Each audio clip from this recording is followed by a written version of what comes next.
Alright, welcome everybody to another lore video. Today we will have a look at one of the marked monsters. I wanted to make one video covering all the marked ones, but the Grunt video was already over 10 minutes, so I will do one video for each marked one. And today we will have a look at the Immolator. It's probably the one that is the most challenging one to unlock, so let's jump right into it. The Immolator. Researchers' insight into the Immolator undated. The Immolator seems to be the most tormented of them all. The smallest movement sends him into a rage, attacking chaotically, and when shot he burns even hotter and charges like an angry bull. He is, of course, extinguished in water and can be fatally consumed by his own internal flames, but otherwise represents the most intelligent example I have seen. The beast can actually open doors. I have noticed certain biblical parallels in the story that, I believe, describes the very first occurrence. Did the religious factions have it right after all? I wonder. We both assumed that the folklore was just that, lore, scary bedtime stories. Another author's futile attempt to force linear, comprehensible human meaning onto an inexplicable event. What if this time they got it right?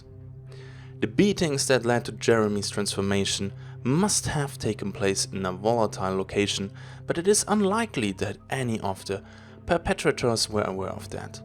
One witness survived and is listed as having been admitted to the asylum, diagnosed with religious mania and terrified of hellfires. I found both Clement's journal and part of the serial referenced and added both to the archives. It's quite a violent tale. Okay. Journal of Father Vincent Clemens, undated. Original burnt, transcribed 8.5 inches by 11 inches, 1/3. Today the responsibilities of my post weigh heavily upon me. I must bear these burdens before God for my congregation, and long have I done it gladly. It is a great honor to lift the burden of sin from the shoulders of my constituents and bear the weight to God. But the words spoken to me through the confessional's webbed partition this very morning have not left me, though their content I would absolve before God of my own accord. May that I bestowed peace upon the confessor, for I have found no peace myself. Though wrong it may be to make record of this confession, brought to me in good faith and confidence, I hope that in writing this account I may exercise its memory from my own mind and relieve the burden of its memory. I shall write these words and then let the heart's fire consume them and be done with them. It is very dark tonight, and the night is full of inhuman barks and chirps. Though I know them to be the cries of the grey fox that haunts the chicken coop, I cannot help but shiver at every childlike cry. Journal of Father Vincent Clemens, undated, original burnt, transcribed 8.5 inches by 11 inches, 2/3. I stall even now, unwilling to commit the boy's tale to paper. When he first spoke, I supposed him a liar. Now, in the darkness of my chamber, as his words continue to echo within me, I am no longer so sure. Enough, I must begin.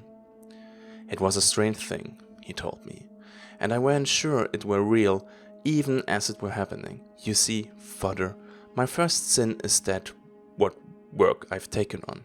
I stoled, lied and stoled. The boy's language was atrocious, and my transcription doesn't it no justice. No wonder he had fallen in with thieves. But it was God's will perhaps. Had he been well-spoken, he would have been but a well-spoken thief. I stifled a yawn, as a man of God must, and patiently bid him continue. I hear confessions of this nature dozens of times a week. Thievery, adultery, lies. Men are so predictable, monotonous in their expressions of weakness. Already I felt boredom begin to encroach upon my mind. Well, that preacher, yeah, one what found tied up bloodied outside his church last week. You seen it in the papers? Boredom fled. He paused, but I urged him on. I knew the preacher of whom he spoke, Reverend Jeremy Byrne. And though I cannot say I like the man, an attack on a man of God cannot go unpunished. Well, I weren't there for that, but that was just the first act of the play, you might say. I was there for the second. I knew it were wrong, father, but I do what I'm paid for, and last night I was paid for coming along to take that preacher out to the bayou. Take him out to the bayou. Though I may misremember many of the boy's words, I'm certain he uttered those. An euphemism even I know is shorthand for murder. Journal of Father Vincent Clements, undated, original burnt, transcribed, 8.5 inches by 11 inches, 3 out of 3. At this point in the story I must make my own confession. I had not heard such a tale in months. Though I knew many murders were committed in my own parish weekly, perhaps even daily, most murderers were not the sort to hold counsel before God. I found myself taken with a most unholy curiosity. Suddenly I could feel my blood pumping through my veins as if in a frenzy. It had been some time since I had been to purchase one of the adventure stories sold for a dime at the local general, and I found myself thinking of one of the most recent I had read as I sat there listening, clenching my rosary beads, as if my grip could force the story more quickly from the boy's pale white throat. I asked the boy then, quite plainly, if he had murdered the man, and he was silent for some time. I grew impatient and demanded he speak. I couldn't say, father, I couldn't rightly say. His tone was thoughtful and bore no remorse. Oh rogue, oh devil, the men I was with, they beat Reverend Jeremy fiercely. I hung back, on watch, but I was more watching Mr. Jeremy, father, and just when I thought he couldn't take none more, he started screaming. Scripture it were, I think, though he sounded like the devil himself. I was on the edge of my seat, barely daring to breathe, lest I distract the boy from the course of his story. His breath had quickened. The memory clearly disturbed him. I must know more. He kept right on screaming, and then there was a light, like fire, and he began to burn. Didn't see anyone light a match, he just... And that is when that idiot of an altar boy came screaming into the church, having just received the morning paper saying that Reverend Byrne was missing and two found dead out in the bayou, and had I seen the news. The boy fled. Though I caught sight of his back as he sped through the church doors, I doubt I will see him again. Reverend Jeremiah and the Black Hand, date published January 1896. Author Jasper Priest. Dime novel, pulp paper, 6.5 inches by 4.25 inches, 3 out of 4. Reverend Jeremiah and the Black Hand. He wasn't much to look at in his plain black suit, but he was a man of God and anyone could see it. His faith shone through in his optimistic step, his kindly smile and his polite manner. Yet he had a harsh word to say about the local Black Hand gang and their activities in the city of New Orleans. When he spoke of Charles Matranga, the congregation could feel the heat of his brimstone upon them. Reverend Jeremiah's harsh words soon reached the ear of the mayor, who had promised to take action against the Black Hand. The men of the Black Hand were fearsome and violent men, their bellies set on drink and their minds set on gold.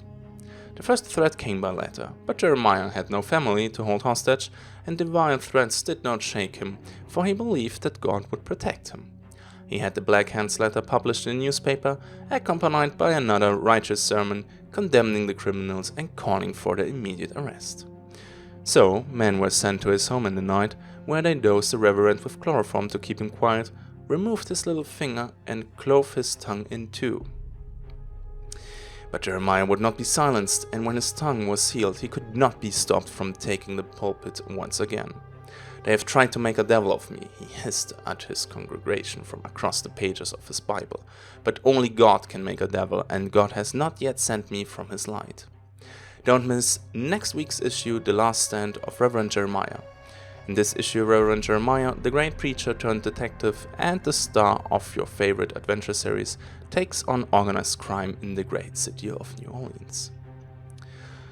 The Last Stand of Reverend Jeremiah, date published January 1896, author Jasper Priest, dime novel, pulp paper, 6.5 inches by 4.25 inches, 4 out of 4. The Last Stand of Reverend Jeremiah. The second threat came delivered by hand.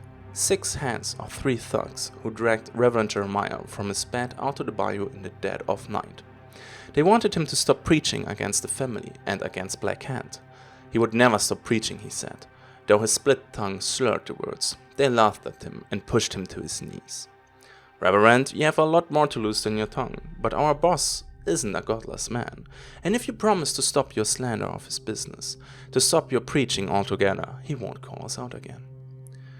Jeremiah looked off into the distance as if reading from a page. But if I say I will not mention his word or speak any more in his name, his word is in my heart like a fire shut up in my bones. I am weary of holding it. Indeed, I cannot. He was rewarded for this speech with a blow to the head that sent him face first into the muck. But the Reverend did not despair. He could feel the frenzy of his faith burning within him like a fire. Whenever I speak, I cry out and I proclaim violence and destruction. The Reverend was shouting now, and the thugs took several steps back. A most unholy light, it seemed, had begun to emanate from his face. The thugs looked at each other nervously, uncertain what to do. Let him that stopped me be destroyed like the cities of old that the Lord overthrew without mercy. With those words Jeremiah howled in fury, and as his rage consumed him, he burst into flames, consumed by heavenly fire, though no match had been struck. He ran at the biggest of the men, setting his clothes alight, and sinking his teeth into the grisly flesh of his neck as he tore at skin and muscle and fat with his teeth. The screams could be heard for miles. It truly was a miracle. Well, and that's the story of the Immolator. Pretty interesting. It seems to have nothing to do with like diseases, as for example with the Grunt. It seems to be some sort of, bio-religion thing. Pretty interesting. So yeah, I will stop this episode right here. I see you in the next one. Have a good day and bye bye.